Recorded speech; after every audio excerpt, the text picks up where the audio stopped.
고린도전서 7장 10절부터 40절 말씀. 결혼한 자들에게 내가 명하노니 명하는 자는 내가 아니요 주시라. 여자는 남편에게서 갈라서지 말고 만일 갈라섰으면 그대로 지내든지 다시 그 남편과 화합하든지 하라. 남편도 아내를 버리지 말라. 그 나머지 사람들에게 내가 말하노니 이는 주의 명령이 아니라 만일 어떤 형제에게 믿지 아니하는 아내가 있어 남편과 함께 살기를 좋아하거든 그를 버리지 말며 어떤 여자에게 믿지 아니하는 남편이 있어 아내와 함께 살기를 좋아하거든 그 남편을 버리지 말라. 믿지 아니하는 남편이 아내로 말미암아 거룩하게 되고 믿지 아니하는 아내가 남편으로 말미암아 거룩하게 되나니 그렇지 아니하면 너희 자녀도 깨끗하지 못하니라. 그러나 이제 거룩하니라. 혹 믿지 아니하는 자가 갈리거든 갈리게 하라. 형제나 자매나 이런 일에 구애될 것이 없느니라. 그러나 하나님은 화평 중에서 너희를 부르셨느니라. 아내된 자여 네가 남편을 구원할는지 어찌 알 수 있으며 남편된 자여 네가 내 아내를 구원할는지 어찌 알 수 있으리요. 오직 주께서 각 사람에게 나눠주신 대로 하나님이 각 사람을 부르신 그대로 행하라. 내가 모든 교회에서 이와 같이 명하노라. 할례자로서 부르심을 받은 자가 있느냐? 무할례자가 되지 말며 무할례자로 부르심을 받은 자가 있느냐? 할례를 받지 말라. 할례 받는 것도 아무것도 아니요 할례 받지 아니하는 것도 아무것도 아니로되 오직 하나님의 계명을 지킬 따름이니라. 각 사람은 부르심을 받은 그 부르심 그대로 지내라. 네가 종으로 있을 때에 부르심을 받았느냐? 염려하지 말라. 그러나 네가 자유롭게 될 수 있거든 그것을 이용하라. 주 안에서 부르심을 받은 자는 종이라도 주께 속한 자유인이요. 또 그와 같이 자유인으로 있을 때에 부르심을 받은 자는 그리스도의 종이니라. 너희는 값으로 사신 것이니 사람들의 종이 되지 말라. 형제들아, 너희는 각각 부르심을 받은 그대로 하나님과 함께 거하라. 처녀에 대하여는 내가 주께 받은 계명이 없으되 주의 자비하심을 받아서 충성스러운 자가 된 내가 의견을 말하노니 내 생각에는 이것이 좋으니 곧 임박한 환난으로 말미암아 사람이 그냥 지내는 것이 좋으니라. 네가 아내에게 매였느냐 노이기를 구하지 말며 아내에게서 노였느냐 아내를 구하지 말라. 그러나 장가가도 죄 짓는 것이 아니요 처녀가 시집가도 죄 짓는 것이 아니로되 이런 일들은 육신에 고난이 있으리니 나는 너희를 아끼노라. 형제들아 내가 이 말을 하노니 그때가 단축하여진 고로 이후부터 안에 있는 자들은 없는 자같이 하며 우는 자들은 울지 아니하는 자같이 하며 기쁜 자들은 기쁘지 아니한 자같이 하며 매매하는 자들은 없는 자같이 하며 세상 물건을 쓰는 자들은 다 쓰지 못하는 자같이 하라. 이 세상의 외형은 지나감이니라. 너희가 염려 없기를 원하노라. 장가가지 않은 자는 주의 일을 염려하여 어찌하여야 주를 기쁘시게 할까 하되 장가간 자는 세상 일을 염려하여 어찌하여야 아내를 기쁘게 할까 하여 마음이 갈라지며 시집가지 않는 자와 처녀는 주의 일을 염려하여 몸과 영을 다 거룩하게 하려 하되 시집간 자는 세상 일을 염려하여 어찌하여야 남편을 기쁘게 할까 하느니라. 내가 이것을 말함은 너희의 유익을 위함이요 너희에게 올무를 놓으려 함이 아니니 오직 너희로 하여금 이치에 합당하게 하여 흐트러짐이 없이 주를 섬기게 하려 함이라. 그러므로 만일 누가 자기의 약혼녀에 대한 행동이 합당하지 못한 줄로 생각할 때에 그 약혼녀의 혼기도 지나고 그같이 할 필요가 있거든 원하는 대로 하라. 그것은 죄 짓는 것이 아니니 그들로 결혼하게 하라. 그러나 그가 마음을 정하고 또 부득이한 일도 없고 자기 뜻대로 할 권리가 있어서 그 약혼녀를 그대로 두기로 하여도 잘하는 것이니라. 그러므로 결혼하는 자도 잘하거니와 결혼하지 아니하는 자는 더 잘하는 것이니라. 아내는 그 남편이 살아있는 동안에 매여 있다가 남편이 죽으면 자유로워 자기 뜻대로 시집 갈 것이나 주 안에서만 할 것이니라. 그러나 내 뜻에는 그냥 지내는 것이 더욱 복이 있으리로다. 나도 또한 하나님의 영을 받은 줄로 생각하노라. 자, 좋은 날입니다. 오늘은 이제 고린도전서 7장 10절부터 마지막 절까지 말씀을 통해서 하나님께서 결혼에 관하여 우리에게 주시는 귀한 음성을 들을 수 있기를 바랍니다. 이미 결혼한 사람 또 아직 결혼하지 아니하는 청년들 이 말씀을 잘 마음판에 새겨서 어떤 결혼 생활이 하나님 앞에 바른 것인지를 배워나가는 그런 시간 될 수 있기를 바랍니다. 결혼에 대한 전반적인 권고의 말씀이 첫 번째 1절부터 6절까지 사도 바울이 이야기를 했고, 두 번째 결혼하지 않은 미혼자와 과부에 대한 권면의 말씀이 7절부터 9절까지 우리에게 주어졌습니다. 이제 10절부터 16절까지 세 번째 부분에 들어가서 이미 결혼한 사람들에 대해서는 어떤 권면을 주는지 바울의 이야기를 들어보기를 바랍니다. 그러니까 전반적인 결혼에 대한 이야기, 그 다음에 아직 결혼하지 않은 사람과 과부가 된 사람들에 대한 권면의 이야기, 오늘 세 번째로 10절부터 16절까지는 이미 결혼한 사람들에 대한 권면의 이야기, 이렇게 나눠져 있습니다. 자, 오늘 그럼 결혼한 사람에 대해서 무슨 말씀을 하는지를 우리가 한번 들어보기를 원합니다. 10절부터 16절까지 한 절씩 한번 살펴보면은 결혼한 자들에게 내가 명하느니 명하는 자는 내가 아니요 주시라. 이건 명령이라는 이야기입니다. 주님의 명령이다. 나의 권고의 말이 아니다. 여자는 남자에게서 갈라서지 말고 만일 갈라섰으면 그대로 지내든지 다시 그 남편과 화합하든지 하라. 다른 여자를 만나든지 다른 남편을 만나지 말라는 이야기죠. 남편도 아내를 버리지 말라. 다시 말해서 이혼은 허락되지 않는다는 이야기입니다. 이건 바울의 권면이 아니라 이러면 좋겠다는 것이 아니라 하나님의 명령이다. 혹시 어떻게 해서 어쩔 수 없이 서로 성격이 안 맞아서 심하게 다투어서 여러 가지 문제 때문에 갈라졌으면 다시 누군가 재혼하려고 할 때 다른 사람과 하지 말고 그 사람과 다시 결합을 해라 하는 것이 성경의 이야기입니다. 특별히 아내에게 이야기를 하고 있고 남편도 아내를 버려서는 안 된다 하는 못을 받고 있는 걸 볼 수가 있습니다. 그 나머지 사람들에게 내가 명하노니, 이 나머지 사람들은 누굴까요? 결혼을 했는데 이혼할까 말까 하는 사람들. 이미 여기는 갈라져 있는 사람들도 되고 아마 그런 이야기가 앞에 부분은 암시적으로 있는 것 같아요. 그죠? 그런데 그 나머지 사람들에게 말하는 이거는 주의 명령이 아니다. 아무튼 이혼은 안 된다 하는 전제를 먼저 이야기해 놓고 그 다음에 만일 어떤 형제에게 믿지 아니하는 아내가 있어서, 자, 앞에는 믿는 사람끼리 일어난 이야기를 하는 것 같아요. 그죠? 두 번째 이야기는 믿지 않는 사람들에게 결혼과 이혼의 문제가 대두되었을 때 어떻게 하는가? 어떤 형제에게, 남편에게 믿지 않는 아내가 있다. 와이프가 믿지 않는다는 거예요. 그런데 그 아내가 남편과 함께 살기를 좋아하거든 그를 버리지 마라. 불신자라는 이유로 버리는 것은 허락되지 않는다. 이것이 바울이 이야기하는 권고라는 거예요. 명령은 아니다. 그러나 이것이 바른 양심의 결정이다. 또 어떤 여자에게 믿지 않는 남편이 있어. 아우, 내 남편이 예수 안 믿어요. 정말 힘들어요. 11조 할 때마다 야단치고요. 그냥 너무 힘듭니다. 주일날 교회 못 나가게 하고요. 이런 사람이 있다는 거예요. 근데 와이프와 함께 살기는 좋아한다는 거예요. 교회만 나가지 마라 그런다는 거죠. 어떻게 해야 되느냐 할 때 남편을 버리지 마라. 그러니까 남편과 함께 사는 것이 우선이라는 이야기겠죠. 자, 분명한 원리를 지금 성경은 우리에게 가르치고 있는 거예요. 남편이 믿지 않든지 혹은 아내가 믿지 않든지 버리지 마라. 첫 번째. 함께 살기를 원하면 함께 사는 것이 좋다. 14절에 보니까 믿지 아니하는 남편이 아내로 말미암아 거룩하게 되고 믿지 아니하는 아내가 남편으로 말미암아 거룩하게 되나니 그렇지 아니하면 너희 자녀도 깨끗하지 못하니라. 그러나 이제 거룩하니라. 무슨 뜻일까? 함께 살다가 믿지 않는 남편 혹은 믿지 않는 아내가 너 때문에 예수 믿어 시선받게 될지 어떻게 하느냐. 이런 이야기예요. 그런 사실 때문에 믿지 않는 아내나 남편이라 할지라도 함께 사는 것이 좋다. 만약 그렇지 않고 이혼하면은 너희 자녀들도 그 이혼 때문에 상처를 받아서 결국은 구원받기도 힘들지 모른다. 그렇지 아니하면 너희 자녀도 깨끗하지 못하니라. 왜?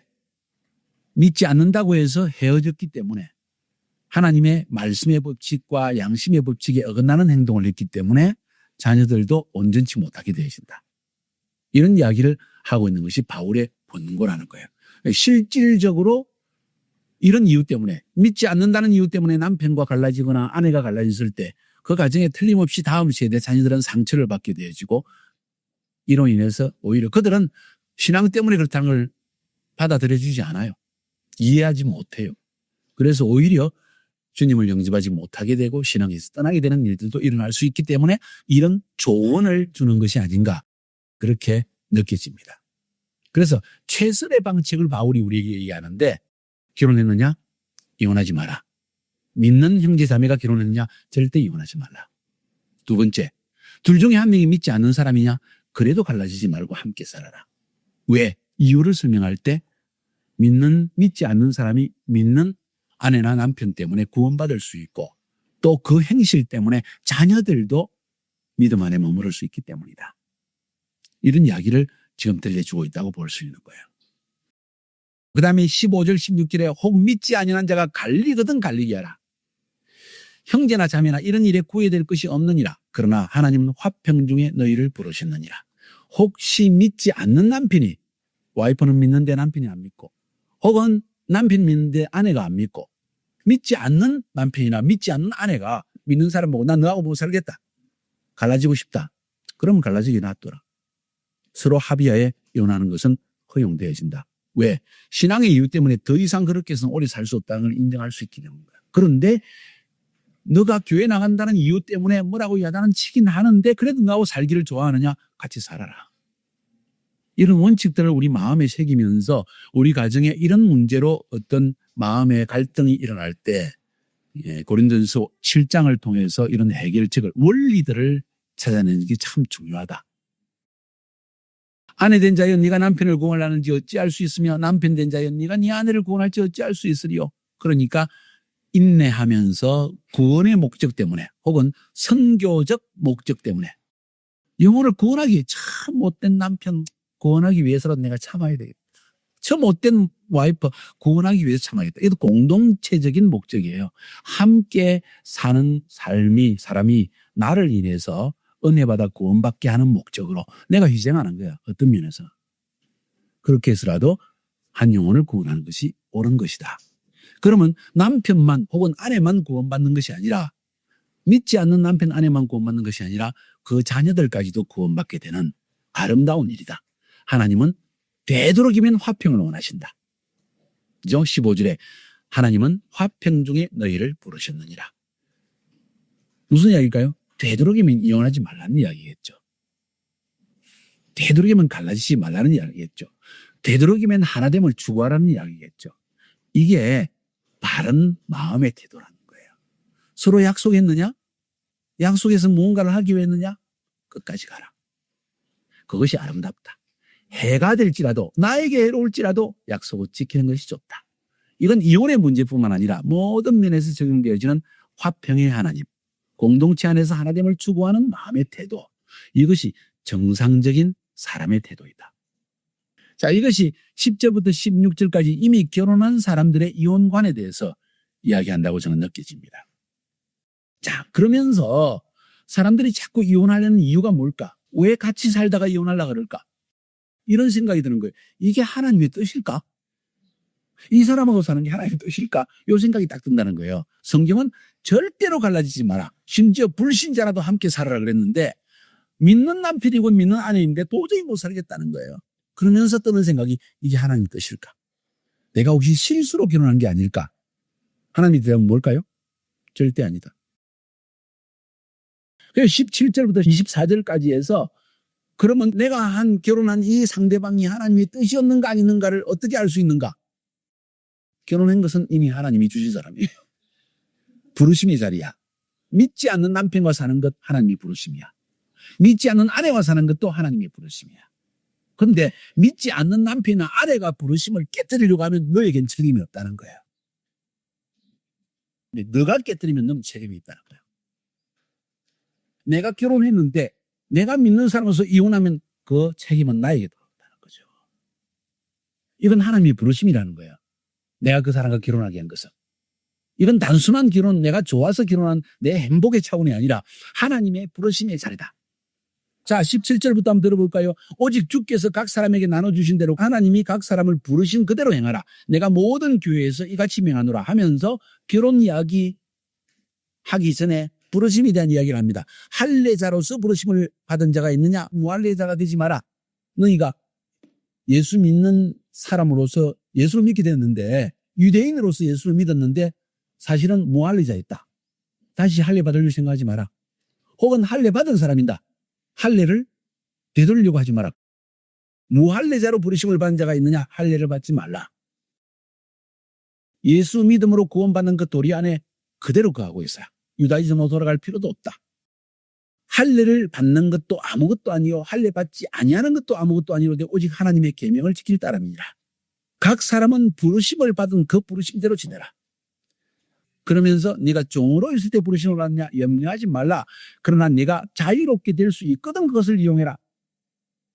그런데 억지로 자유롭게 되기 위해서 막 주장을 하면서 데모를 하고 나는 하나님 앞에 평등하다 뭐하고 이러지 말라는 거예요.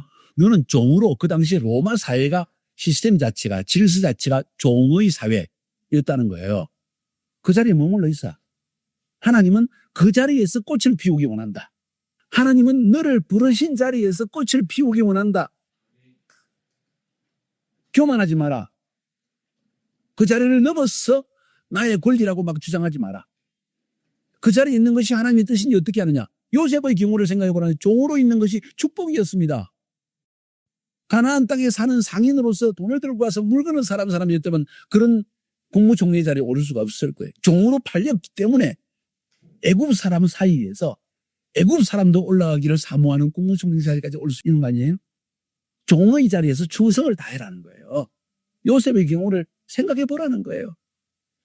이게 하나님의 법칙입니다. 부르신 자리에서 최선을 다하자. 내 자리를 벗어나서 내 원하는 대로, 내 자유대로 나는 싫다. 그러지 마라. 아무리 힘들어도 어려워도 희생하고 인내하면서 그 자리에서 꽃을 피우는 사람이 되어라.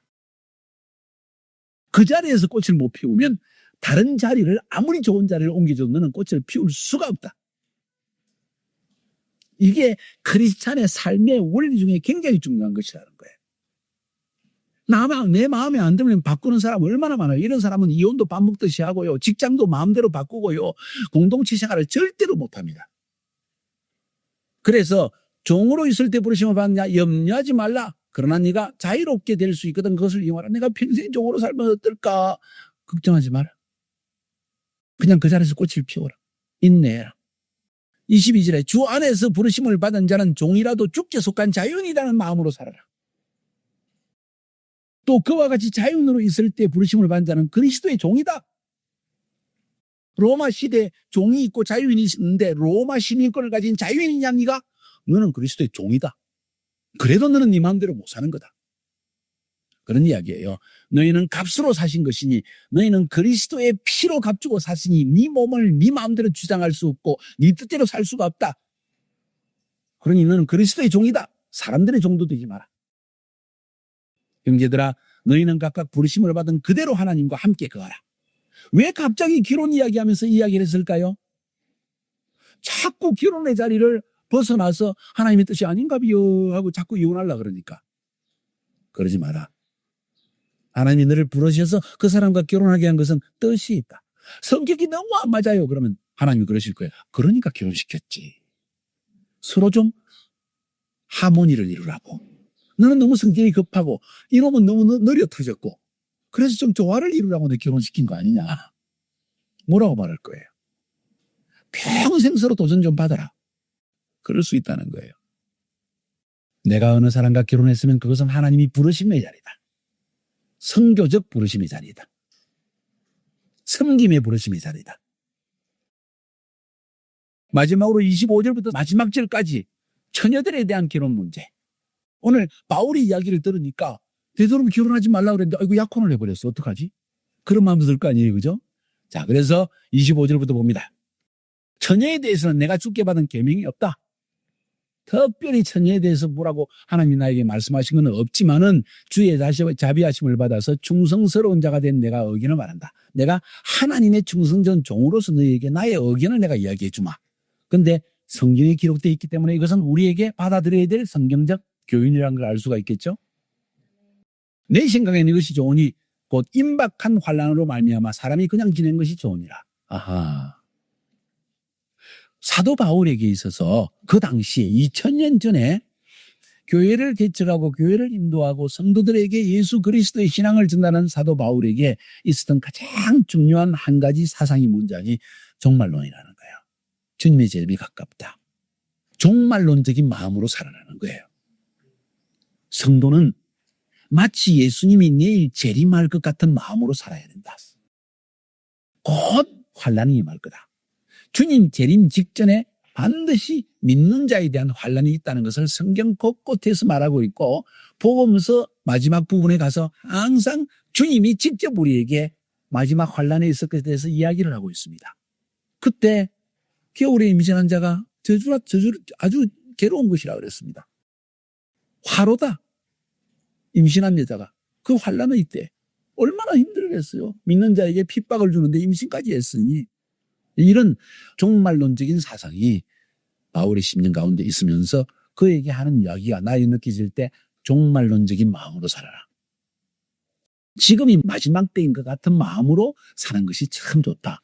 자, 내일 주님 재림하신다면 그 육체적 쾌락을 위해서 만족을 위해서 결혼하고 싶겠느냐. 금방 주님 오실 건데 지금. 오히려 주를 섬기고자 하는 마음. 아이고 상급도 잃어버리라. 벌거벗은 구원받으라. 아이고 나는 빨리 주님을 위해서 하루라도 섬겨야겠다. 이런 마음 들지 않겠냐는 거예요. 바울은 그 이야기를 지금 하고 있는 거예요. 그래서 임박한 환난으로 말미암아 사람이 그냥 지내는 것이 좋으니라. 네가 아내에게 매였느냐? 다시 말해서 결혼했느냐 이미. 그러면 노이기를 구하지 말라. 이혼하려고 하지 마라. 별거 하려고도 하지 마라. 아내에게 노였느냐? 와이프가 이혼하자 그래서 이혼이 돼버렸느냐? 그러면 아내를 구하지도 말라. 이제 혼자 살아. 왜? 무슨 이야기 때문에? 재림이 가까웠다. 환난도 가까웠다. 주님을 섬기려 생각해라. 그런 이야기 아니겠어요? 그래서 사도 바울이 우리에게 아직 결혼하지 않은 사람 혹은 이혼한 사람에게 혼자 살아라는 근본 이유 넘버1. 환난이 가까웠기 때문에. 마지막 때는 꼭 환난이 있기 때문에. 종말론적인 마음으로 살아라. 주님이 꼭 재림할 것이라는 그 마음을 가지고 살아야 된다. 그게 정상적인 크리스찬의 마음이다. 지금 그 이야기를 하고 있는 거예요.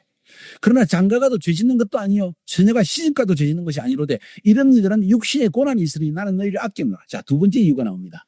첫 번째 이유는 마지막 종말이 때이기 때문에 그렇다. 두 번째, 너희들이 결혼하면 행복할 것 같냐? 고난만 먹다. 그런 이야기예요.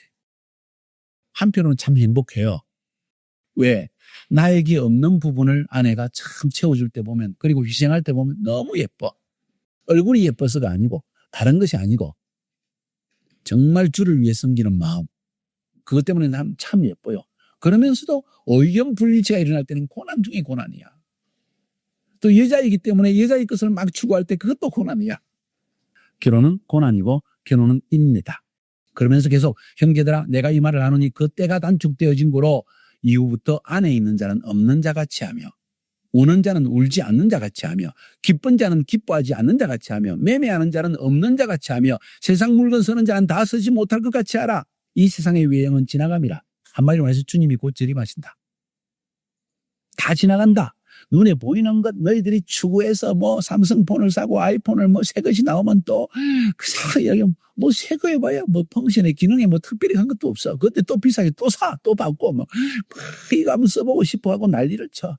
에이, 어리석은 자들아 그거 아무것도 아니다. 다 지나가는 거다. 영원히 지나가지 않는 것을 추구하라는 이야기예요. 우리 마음속에 종말론적인 마음으로 사는 것 굉장히 중요합니다. 그 다음에 결혼관에 대해서 이야기할 때 장가간 자는 세상 일을 염려하여 어찌하여 아내를 기쁘게 할꼬. 그게 시간 낭비하고 돈 낭비하고 있다는 거예요. 그래서 주를 섬길 시간도 없어. 매일 여행 가지고 즐기느라고. 마음이 갈라지며 주님과 마음이 갈라진다는 거예요. 주님을 섬기느냐 와이프를 섬기느냐 와이프를 섬기는 것으로 마음이 쫙 갈라져 버린다는 거예요. 시집가지 않은 자와 처녀는 주의 일을 염려하여 몸과 영을 다 거룩하게 하려 하되 시집간 자는 세상 일을 염려하여 어찌하여 남편을 기쁘게 할까 하노라. 시집가기 전에는요 여성들이 더 열심입니다. 시집 딱 가고 나면 끝. 집안에 딱 들어앉아갖고 남편 얼굴 가지고 어떻게 하면 아파트를 하나 살 수 있을까? 우리 아이 어떻게 하면 학원도 보낼까?